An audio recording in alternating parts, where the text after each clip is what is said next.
Howdy folks, Joe here from Just Your Average Joe's EDC. We're going to talk a little bit about this Boker tree brand. That was a knife from a knife haul I got off of eBay. It was part of 7 knives I had bought to refurbish. You've probably seen it in a previous video. Hey, if you're new here, I appreciate you tuning in. I ask that you subscribe to my channel. I would appreciate it very much because we are a new channel. We're trying to get likes and shares, subscriptions. Hey, don't forget to turn on your notifications and tell your friends if they're into this kind of stuff. So a little bit about this knife. It is a Boker tree brand. It's an 8348. I didn't necessarily know all this when I got it. Like I said, it was part of a knife haul with some other knives, and you just kind of figure it out as you go, as you uncover tang stamps and you do research on them and stuff. I have gotten this knife fairly close to where it's going to be. One thing I'm finding out about myself is, even though in previous videos I've said you got to find a stopping point, my stopping point can sometimes be hard. The danger here is that I go too far and I end up doing something to screw it up. The fun is that I feel like I'm done and I put it away in a drawer and I use it for a few weeks and I think, oh, well, this could be better. I'm going to fool with that. But regardless, I think at least the major repairs are done in this. So to kind of recap, the blade is heavily pitted, but it is now shiny and clean. It was full of rust before. You can see the Boker USA stamp there. Let me see if I can. There you go. Boker USA. Obviously, this is a well-loved knife. It has seen hard use. The backside here, again, nice and shiny and clean. Like I've said before with the pitting, there's only so much you can do before you make it paper thin. Kind of the same story with the springs. Nice, shiny, clean, working well, although there's not really any walk and talk left on this knife. Pitting is present. Interior, this channel was actually a little bent. This knife suffered from 2 problems: over sharpening, so that when you folded it down, the blade tips actually stuck out and made it unsafe to carry in your pocket. The interior here was a little bent, and I actually bent that back into shape in such a way as that you really can't tell. Maybe a little bit here. But it was a little bent. And then it has a crack right, where's that crack? Right here, which I have since epoxied and sanded down. But you got to be careful with this old plastic because it's so worn. The pocket wear on it's so hard that it does tend to maybe peel away at times when you're working on it. The other thing that it suffered from was no shield. And you see it does have a shield now. That is not the Boker shield. This is essentially just a nail head. I had the bright idea. Goofy. I had the bright idea of using a, I'll get this back on screen. You can walk and talk and chew gum, Joe. As I had the bright idea of using a nail head as my shield. I found a nail, tested it out by just putting it in there, and found that it was almost an exact fit. And so I clipped the head off the nail and sanded it down by hand, which took a fair amount of time.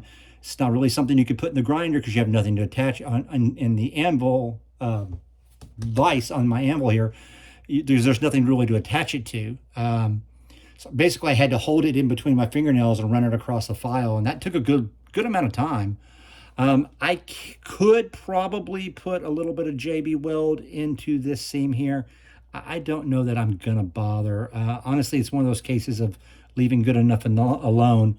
If you look here, you see it's already flush. I don't know. Maybe I could do that, but then maybe you would end up having an issue where I couldn't quite match it up.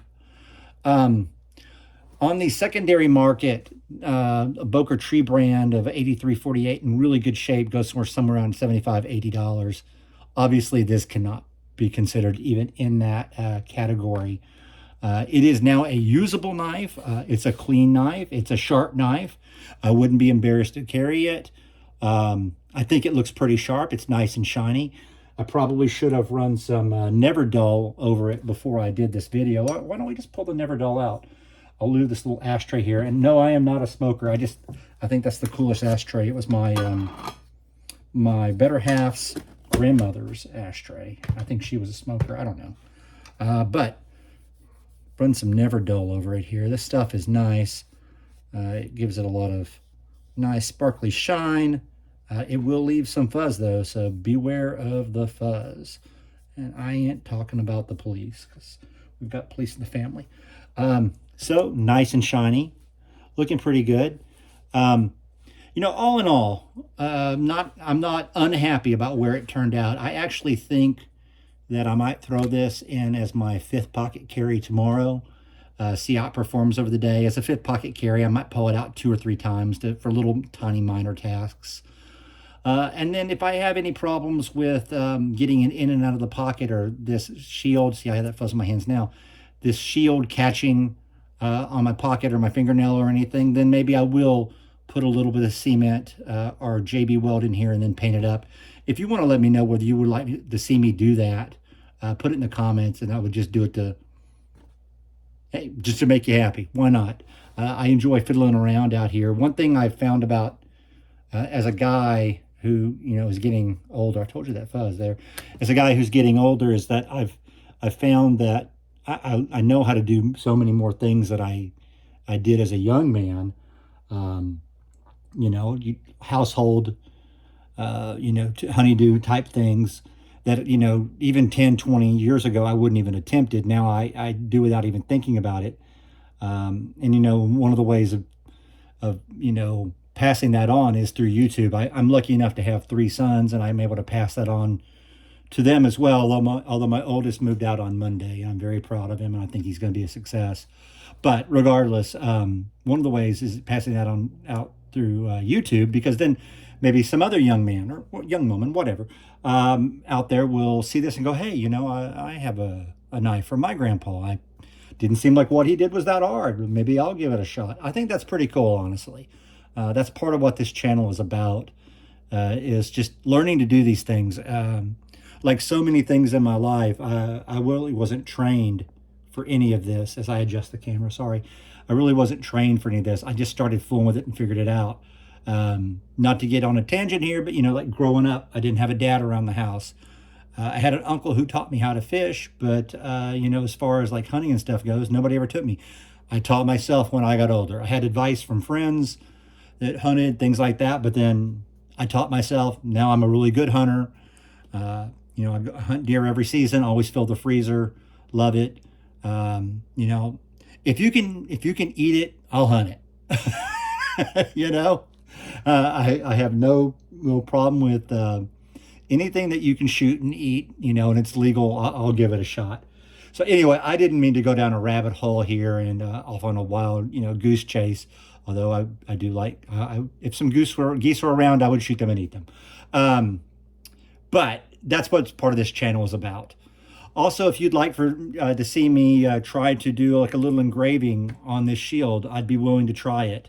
I mean, the worst thing that could happen would be that I mess the shield up and I pull it off and I do the whole shield again. I have practiced a little bit on a nail head, just put in my vise.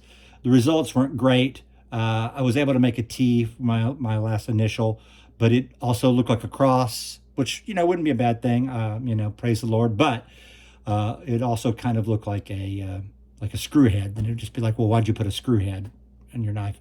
And this one, at least, they wouldn't necessarily know until I told them that I put a nail head here. But I did shine it up pretty well. I think if it's coming through on camera the way it's coming when I'm looking at the screen here, it's pretty darn shiny.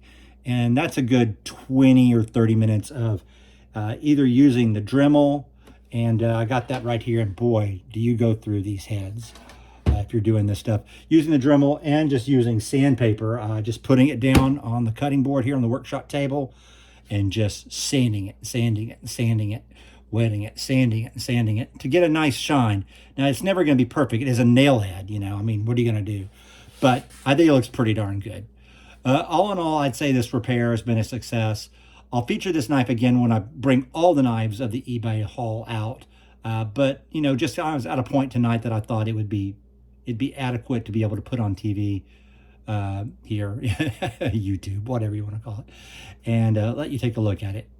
I hope you enjoyed it. I've sure enjoyed doing these videos for folks, and I plan to keep it up. Thank you for all your support. I can't believe how many videos we're getting for a silly channel about a guy who just sits and talks about stuff he's fooling around with in his workshop. You guys have a great night. I'm going to go to bed. God bless. Take care. See you tomorrow.